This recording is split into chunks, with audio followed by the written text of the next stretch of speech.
choses que Dieu vous a données. J'ai beaucoup aimé l'homme de Dieu, mon précieux frère Boni.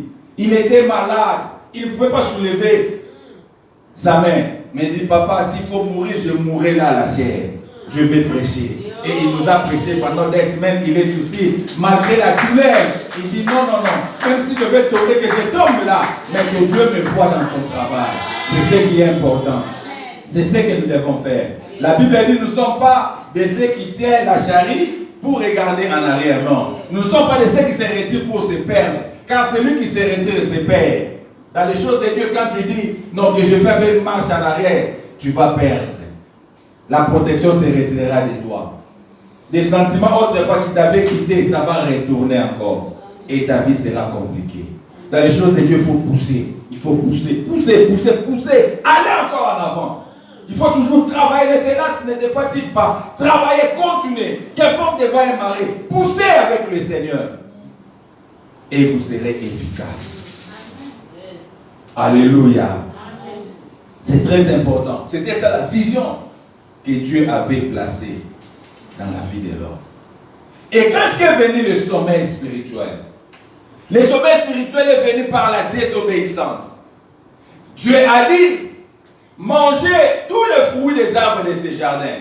Mais quant aux fruits de l'arbre de connaissance du bien et du mal, n'en mangez pas. Mais la Bible dit, l'homme est allé à la contre de la vision de Dieu. Je vous avais dit, la vision de Dieu, c'est le schéma que Dieu a placé pour nous. Vous savez, comme un entraîneur, chaque entraîneur a son schéma pour la réussite de son équipe. Peut-être c'est 3, 3, 3, 4, ou peut-être 1, 3, ainsi de suite. Chaque entraîneur a son système de jeu. C'est ça la vision de l'entraîneur. Et nous avons un entraîneur par excellence, c'est notre Dieu. Et c'est Dieu, il a placé des lois que nous devons respecter pour atteindre, arriver au résultat. Et parmi des points que Dieu avait mis en disant, ne touchez pas à cet arbre de connaissance des biens et des mal. C'était le système des jeux pour dribbler l'ennemi et marquer les buts. Mais l'homme n'avait pas compris. L'homme est allé au-delà de la vision que Dieu avait placée devant lui. Et comment il est sorti de cette vision, de sa mission, c'est par la désobéissance. Mes amis, la Bible dit, comme la mort est entrée par la désobéissance, c'est ce que Romain dit, comme la mort est entrée par la désobéissance au travers du premier Adam. C'est-à-dire, la désobéissance ouvre la porte au sommeil spirituel. Même si tu étais efficace, même si tu priais, tu faisais le miracle, tu prenais beaucoup de temps à prier, tu servais le Seigneur, mais lorsque tu tombes dans la désobéissance, vous tombez directement, carrément dans les sommeils spirituels. Et en ce moment-là, vous devenez, vous savez, vous devenez qui? Homme charnel. On est homme spirituel lorsque nous vivons dans la communion avec le Seigneur, dans l'obéissance. Mais lorsque chaque enfant de Dieu désobéit à Dieu, il devient un homme charnel. Il n'est plus animal parce qu'il a déjà reçu Jésus. Mais il devient homme charnel. Parce qu'il va à la contre de la volonté de Dieu. Il s'écarte du schéma, il s'écarte de la vision, de la mission que Dieu lui a donnée. Bien, mais j'aimerais dire à une personne, la désobéissance à la parole de Dieu, la désobéissance au plan de Dieu est tellement cruelle. La désobéissance ouvre la porte à ce sommeil spirituel. La désobéissance empêche Dieu à continuer à travailler avec vous. La désobéissance rétrécit la main de Dieu à ne pas continuer à travailler avec vous. C'est pourquoi Isaïe 59 pouvait dire, ce sont vos péchés qui vous séparent de Dieu. Ma main n'est pas si courte, mais c'est votre désobéissance qui m'empêche à continuer à travailler dans votre vie. Mes amis, je fais un appel ce matin. Sortez de la désobéissance. La désobéissance a ramené le monde à ce niveau. S'il y a eu aujourd'hui la mort, la souffrance, c'est simplement à cause de la désobéissance. Ne pas obéir à Dieu, c'est s'écarter de sa vision. C'est s'écarter de son schéma. C'est s'écarter de son alignement. La désobéissance. En lisant la Bible, beaucoup de gens ont désobéi à la vision de Dieu. La conséquence, ils ont payé de leur vie, d'autres de leur pouvoir. Je vais vous dire une chose, vous pouvez rater beaucoup d'opportunités dans votre vie. Vous savez pourquoi? À cause de la désobéissance. Lorsque Dieu établit une vision devant vous, vivez dans la désobéissance, vous verrez que les choses vont aller si facilement. Mais lorsque vous êtes dans la désobéissance, vous rendrez les choses lentes. Quelque chose que vous pouvez jouir cette année, ça peut venir après 6 à 7 ans. Ce n'est pas la faute de Dieu, mais c'est la désobéissance qui a retardé la chose. Vous savez, quelqu'un dans la Bible a raté une très grande opportunité. Vous savez, c'était qui? C'était Moïse. Dieu a dit, Moïse, je t'appelle, fais sortir ces peuples pour les amener dans le pays où coule le lait et le miel. Et en cours de chemin, il y a eu un petit problème, un petit souci. Il n'y avait pas de l'eau à boire. Les peuples ont commencé à crier. Moïse est allé auprès de Dieu. Dieu lui a donné une vision claire en disant, parle au rocher, il y aura de l'eau. Mais Moïse, à cause de la colère, au lieu de parler au rocher, il a pris un bâton, il a tapé. La vision était claire. Mais Moïse est allé à l'encontre de la vision. Vous savez la conséquence? Dieu a dit, tu n'entreras pas dans la terre promise. Il a travaillé toute la vie. Il a donné son énergie. Il a sacrifié sa famille. Il a fait des choses, Moïse. N'est-ce pas pour entrer, ramener ses peuples dans la terre promise? Mais à cause de la désobéissance, il est allé à l'encontre de la vision que Dieu lui avait donnée. Au lieu de parler, lui, il a frappé. À cause de la colère. Oh, la colère vient des émotions. Les émotions l'ont empêché à entrer dans la gloire de Dieu. Attention avec nos émotions. La colère. Attention avec nos émotions. L'envie. Attention avec nos émotions. Cela a empêché Moïse à entrer dans la terre promise. Il s'est écarté de la vision de Dieu. Au lieu de parler, lui, il a frappé. Il a utilisé son énergie, sa force.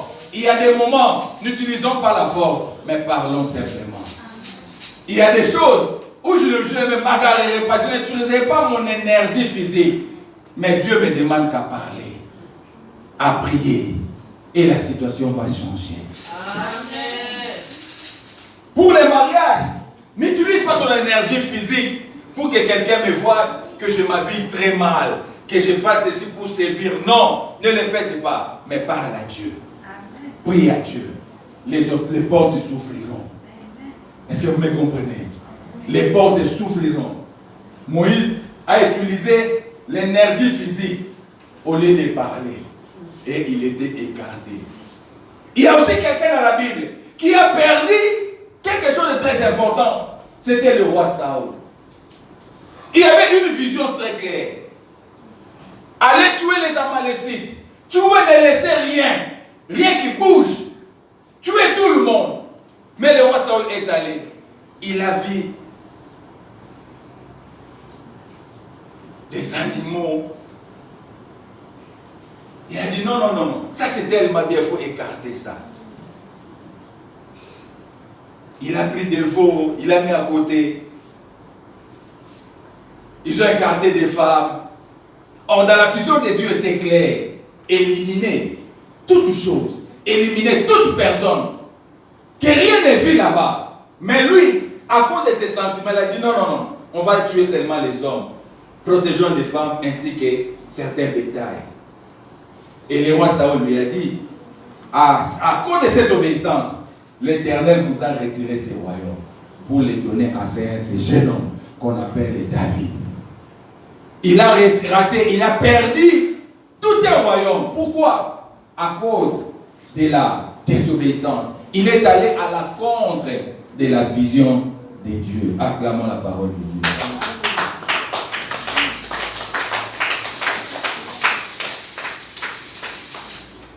Alléluia.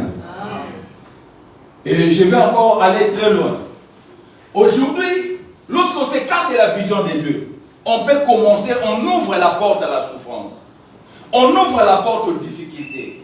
Il y a beaucoup de gens aujourd'hui qui vivent dans la situation, dans des situations chaotiques. Vous savez pourquoi? Parce qu'ils sont allés à la contre de la vision présentée par Dieu. Lorsqu'on se garde de la vision que Dieu a présentée, on a vu avec Adam. Dieu est venu voir qu'il y a un prophète Jonas. Dieu lui a donné une vision claire. va à Ninive aller prêcher. En fait, qu'il y ait la repentance. Jonas a refusé. Il a résisté à la vision de Dieu. Vous savez la conséquence? Il a été jeté dans l'eau. Il a vécu 3 jours dans le ventre d'un gros poisson. Là, il y a la propriété. Dans le ventre d'un poisson, il y a la propriété. Non. Il était dans la saleté, dans la médiocrité. Simplement parce qu'il s'est écarté de la vision que Dieu lui a donnée. Aujourd'hui, la vie que tu es en train de traverser, tu dors mal, tu vis mal, toutes tes difficultés, tout est sale. Pose-toi la question. Est-ce que je ne me suis pas écarté de la vision que Dieu avait placée devant moi? Lorsqu'on s'écarte de la vision de Dieu, on ouvre la porte à la médiocrité. Car notre Dieu, c'est un Dieu de l'excellence. Je lis la Bible de Genèse à l'Apocalypse, je n'ai rien vu de la médiocrité auprès de notre Dieu. Dieu, c'est un Dieu excellent. Raison pour laquelle, lorsqu'avant même de créer l'homme, il a d'abord commencé à établir, à arranger la terre, à créer tout un jardin, afin que l'homme puisse y rester. Et ce que j'aime, même chez les femmes, la femme n'a pas été créée en dehors d'Éden, comme l'homme. Mais la femme a été créée à Éden. C'est l'homme qui a été créé en dehors de l'Éden. Dieu l'a poussé, Dieu l'a ramené dans la prospérité. Mais du moins la femme a été tirée à Éden. C'est à Éden que Dieu a fait dormir l'homme pour tuer la femme. Alléluia. Mes filles, vous êtes ici. Votre origine, c'est l'origine de la prospérité. La médiocrité n'est pas votre partage. Mais ne pas vivre dans la vie de la médiocrité. Dieu a créé la femme pour vivre une meilleure vie. Dieu vous a créé dans la joie. Dieu vous a créé dans l'abondance. Vous êtes l'expression de l'abondance. Alléluia. Quand vous avez été créé à Éden. Alléluia. Et ne vous contentez pas à mener une vie médiocre. Non, ce n'est pas la vision de Dieu pour une femme. Lorsque vous sentez la médiocrité accompagner votre vie, ce n'est pas la vision de Dieu pour une femme. Dieu a créé une femme pour l'excellence. Dieu nous a créés à mener une vie bien meilleure. Raison pour laquelle vous allez voir, lorsque Dieu a dit à Moïse de construire les tabernacles, qu'est-ce qu'il a dit? De les faire selon les modèles qu'il lui avait montrés. C'est-à-dire le modèle du tabernacle venait du ciel. Alors il faut voir les tabernacles. Il y avait de l'or, il y avait de l'argent, c'était magnifique en voyant les tabernacles. C'est ça la vision de Dieu. Dieu nous a appelés à la prospérité. Dieu nous a appelés à l'excellence. C'est pourquoi lorsque vous venez même à l'église, soyez belles, soyez beaux, habillez-vous très bien. Ne venez pas comme vous allez dans un dé. Il n'y a personne qui est mort ici. Jésus était déjà mort, il est ressuscité il y a 2000 ans. Nous venons ici pour célébrer notre Seigneur. Bossez bien vos dents. Mettez un bon parfum. Peut-être un déodorant. On ne dit pas d'acheter des habits chers, non, mais soyez propres. Je peux acheter ma chemise à 5 €, mais ça paraît propre. Alléluia. Soyez excellents. Quand vous êtes à l'église, venez comme vous venez dans une fête. Nous ne sommes pas dans un deuil. C'est ça l'esprit de Dieu. Dieu nous a appelés à l'excellence. Mais Jonas, à cause de la désobéissance, comme il s'est écarté de la vision que Dieu lui avait donnée, il s'est retrouvé dans les ventres, dans la saleté, dans les ventres d'un gros poisson. Pouvez-vous vous imaginer, lorsqu'il a été vomi, comment son corps était entouré? Vous imaginez, lorsque les mamans vous travaillent avec le poisson, vous voyez l'intérieur, non? Et c'est comme ça que Jonas était vomi. Pourquoi? Parce qu'il s'était écarté de la vision de Dieu. Mes amis, j'aimerais vous lancer cet appel aujourd'hui. Ne vous écartez pas de la vision de Dieu. Restez dans la vision de Dieu. Restez dans la vision de Dieu, c'est-à-dire accomplir la mission que Dieu vous a donnée. Et après la désobéissance, il aurait fallu maintenant que Dieu ramène les réveils spirituels.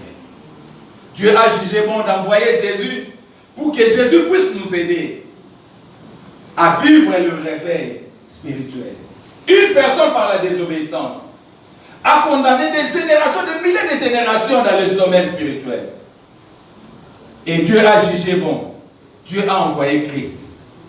Pourquoi? Afin que Jésus de Nazareth puisse amener le réveil spirituel.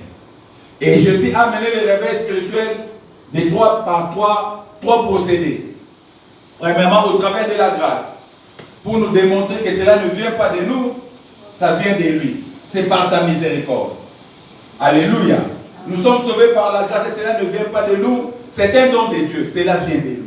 C'est-à-dire, Dieu lui-même nous a aimés avant le commencement.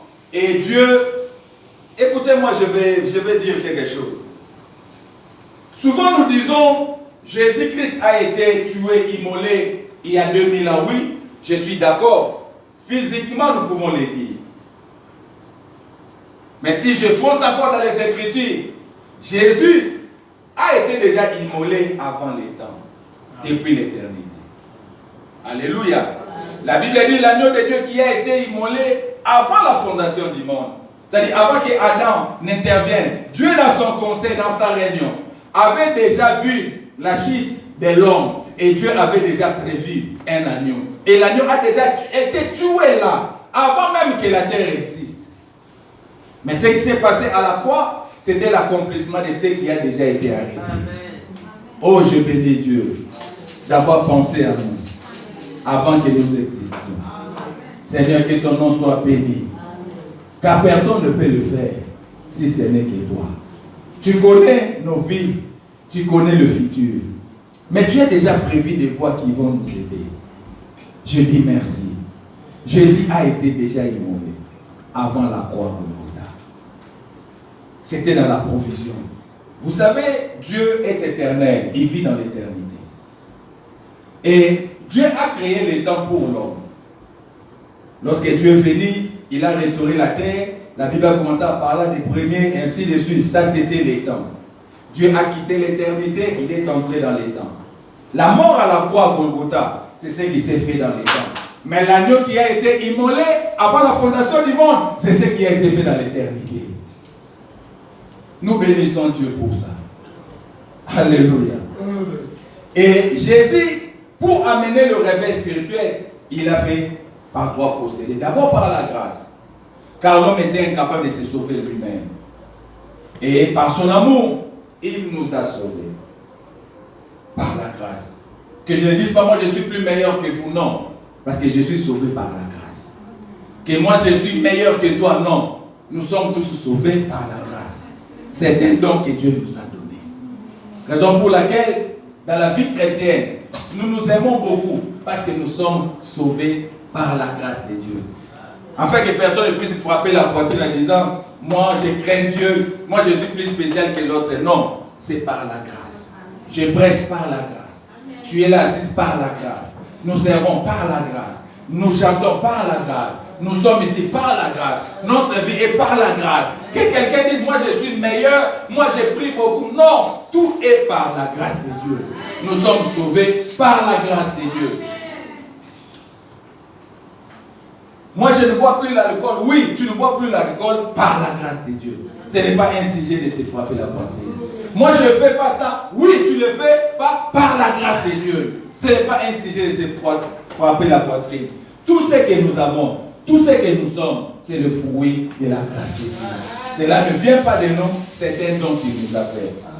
Deuxièmement, il nous a sauvés par son sang.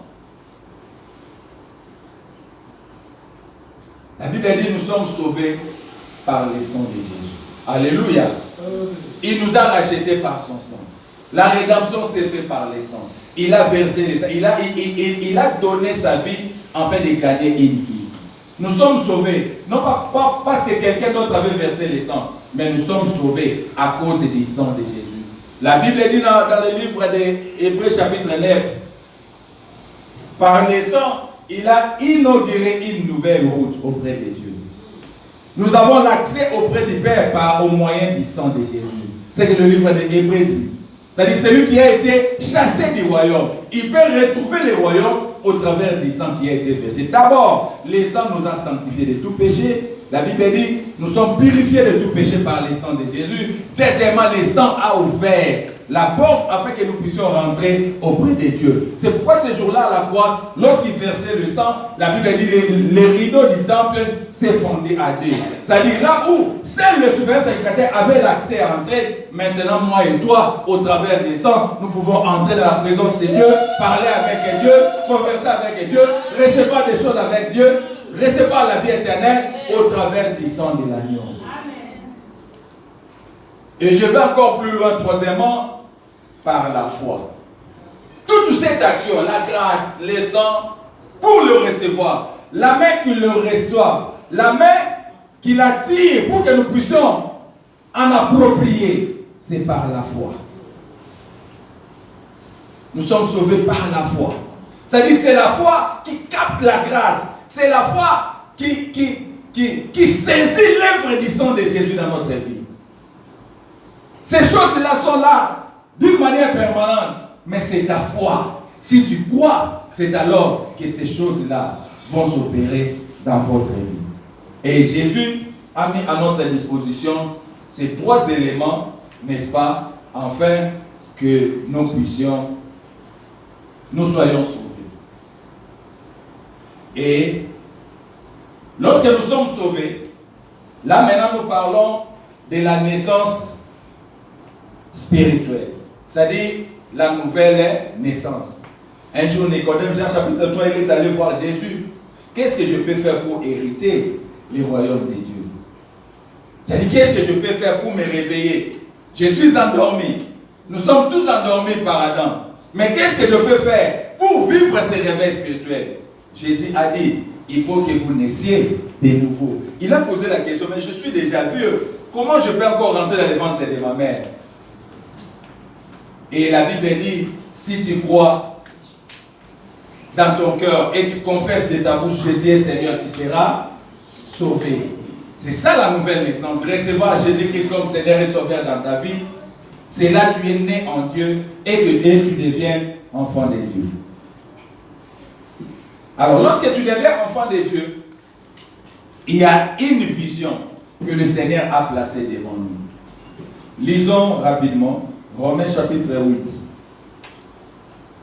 versets 28 à 30.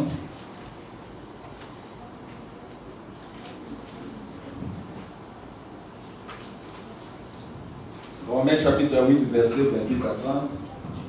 J'ai lu au nom de Jésus. Nous savons du reste que toutes choses concourent au bien de ceux qui aiment Dieu, de ceux qui sont appelés selon son dessein.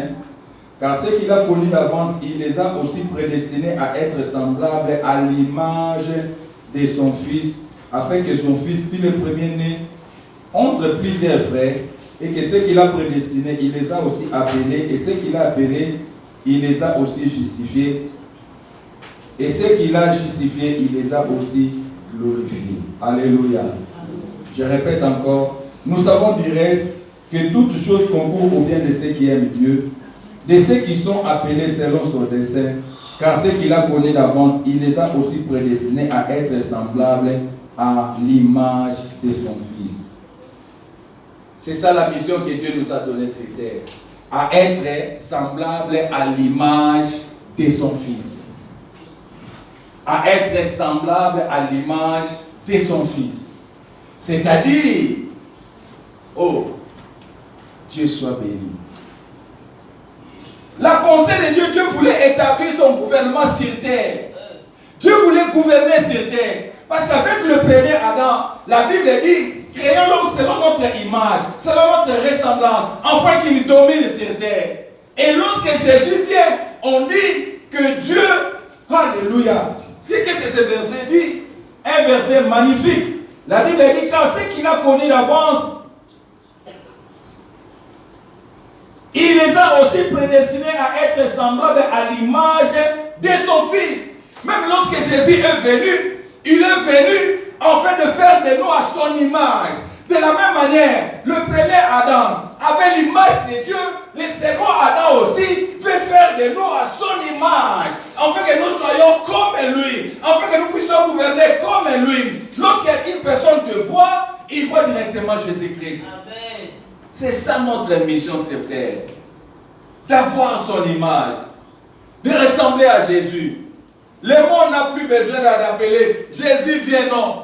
Le monde a besoin de te voir, de voir Jésus au travers de ta vie. Amen. Car tu es ambassadeur de Christ sur terre. Lorsqu'on a besoin de voir le président de ton pays, cela suffit de convoquer l'ambassadeur pour parler avec l'ambassadeur. Car l'ambassadeur représente son président. Et nous sommes des ambassadeurs de Christ. Nous sommes des représentants de Jésus. Nous devons refléter son image. Nous sommes sur terre pour refléter l'image de Dieu. C'est ça la vision qu'il nous a donnée. Quelle est l'image de Dieu? L'image de Dieu, c'est l'image de la sainteté. Il a vécu sur terre sans péché. Il faut que les gens disent, il ressemble à Jésus. Tu es un enfant de Dieu. Partout où tu es, dans ta famille, là où tu travailles, parmi tes amis, dans ton église, quand les gens te voient, les gens disent que je vis un petit Jésus. Est-ce qu'il y a un petit Jésus ce matin en cellule? Alléluia. Amen. Quand les gens te voient, ta façon de parler, ton langage, ton comportement, que les gens disent non, j'ai rencontré Jésus. C'est ça la vision qu'il nous a donnée, de les représenter auprès du monde. Le monde a besoin de voir Jésus, oui, mais le monde le verra au travers de nos paroles, de nos comportements, de notre façon d'être. C'est ça la mission que Dieu nous a donnée. C'est pourquoi la Bible dit, nous sommes la lumière. Nous sommes comme une ville bâtie au sommet de la montagne. Nous sommes une lampe qu'on a placée sur la table afin d'éclairer. Est-ce que vous éclairez là où vous êtes? Quand les gens vous voient, les gens se réfèrent à Jésus. Lorsque vous parlez, les gens se réfèrent à Jésus. C'est ça notre mission, refléter Jésus auprès du monde. Et c'est possible. Et c'est possible. Car Dieu nous a connus d'avance. Il nous a préparés. Comme nous serons ici sur terre, d'avoir l'image de son Fils. Dans les quartiers, quand les gens me voient, il faut qu'ils voient l'image de Christ. Quelle était l'image de Christ? L'image de Christ, c'était l'image de la sainteté. L'image de Christ, c'était l'image du travail. Jésus était un travailleur. Ça veut dire qu'il travaillait pour le Seigneur. Tout le matin, il s'est levé, il travaillait pour le Seigneur. Travailler n'empêche pas de travailler pour le Seigneur. Quand tu te lèves le matin, est-ce que tu prends le temps d'intercéder pour l'Église, intercéder pour les âmes, intercéder pour l'œuvre de Dieu, intercéder pour les serviteurs de Dieu qui travaillent? Qu'est-ce que tu fais comme service? Ce qui te préoccupe, ce sont tellement tes besoins. Mais ce que vous oubliez, tes besoins ont besoin de Dieu pour les réalisations. Il faut d'abord commencer à la source. Il faut travailler. Chaque matin, prenez le temps. On va te donner. Prenez le temps. Priez pour l'œuvre de Dieu. Nous sommes appelés à cela. Et Jésus le faisait. Il l'a fait toute sa vie. Il n'a pas voulu s'écarter de la vision de Dieu. Il sait, il dit, je sais que mon Père m'écoutera toujours car il sait que je fais toujours sa volonté. Si tu veux que l'oreille de Dieu soit d'une manière permanente dans votre vie, continuez toujours à faire sa volonté. Travaillez pour lui. C'est ça l'image de Christ, l'image d'un travailleur. Quelqu'un qui s'est levé, qui avait l'amour des âmes, qui s'est battu pour les âmes, qui s'est sacrifié pour les âmes. Est-ce que toi tu t'es sacrifié pour les âmes? C'est ça l'image de Christ. Ou bien ce qui est important, ce sont tes intérêts. Mes amis, imaginez un jour on se retrouve devant Dieu, un grand trône. Dieu te pose la question, qu'as-tu fait pour mon œuvre? Tu lui diras que je me battais pour avoir de belles chaussures. Non, tu diras que non Seigneur, j'étais là, je travaillais au protocole. J'étais là, je parlais de Jésus, j'invitais les gens.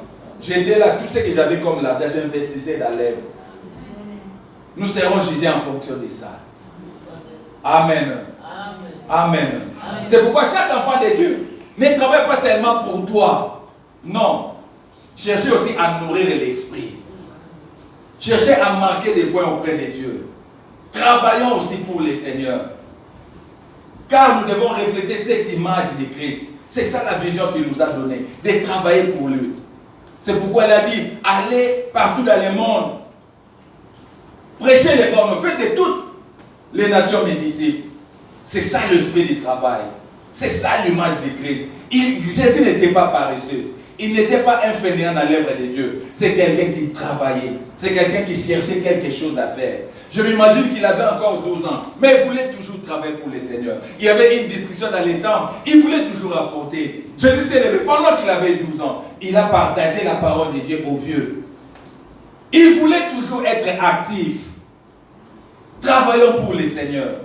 C'est ça l'image du Christ. Dans l'église, on ne vient pas pour être spectateur, non. Mais on vient pour être acteur. Cherche quelque chose à faire. Il y a d'autres personnes qui contribuent de loin. Même avec leur téléphone. Demain, ça sera dimanche pour réveiller les gens. Est-ce que tu ne peux pas prendre la décision?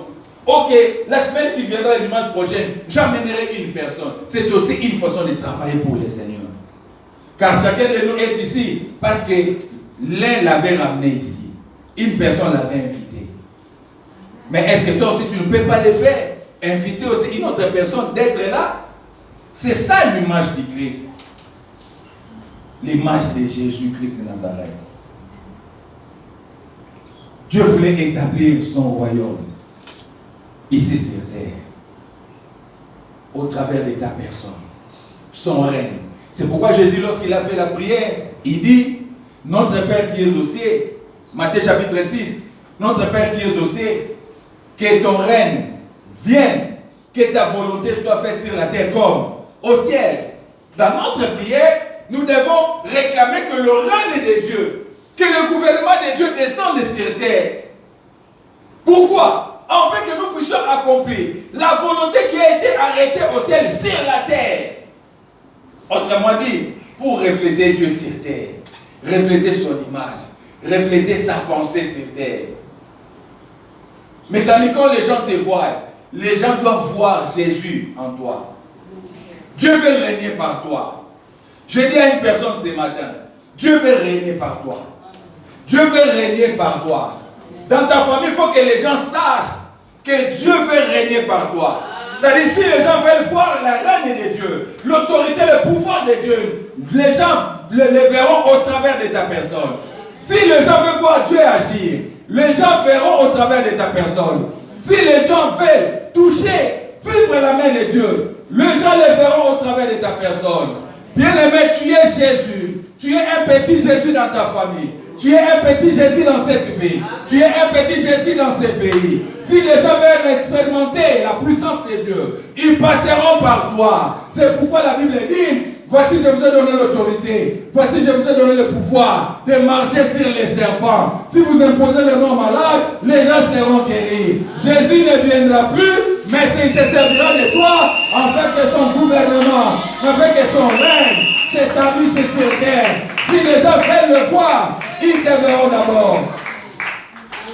Amen. Alléluia. Bien aimé, nous sommes au temps où le règne de Dieu doit s'implanter. Qui règne dans ta famille? Qui est ce sorcier qui s'élève dans ta famille?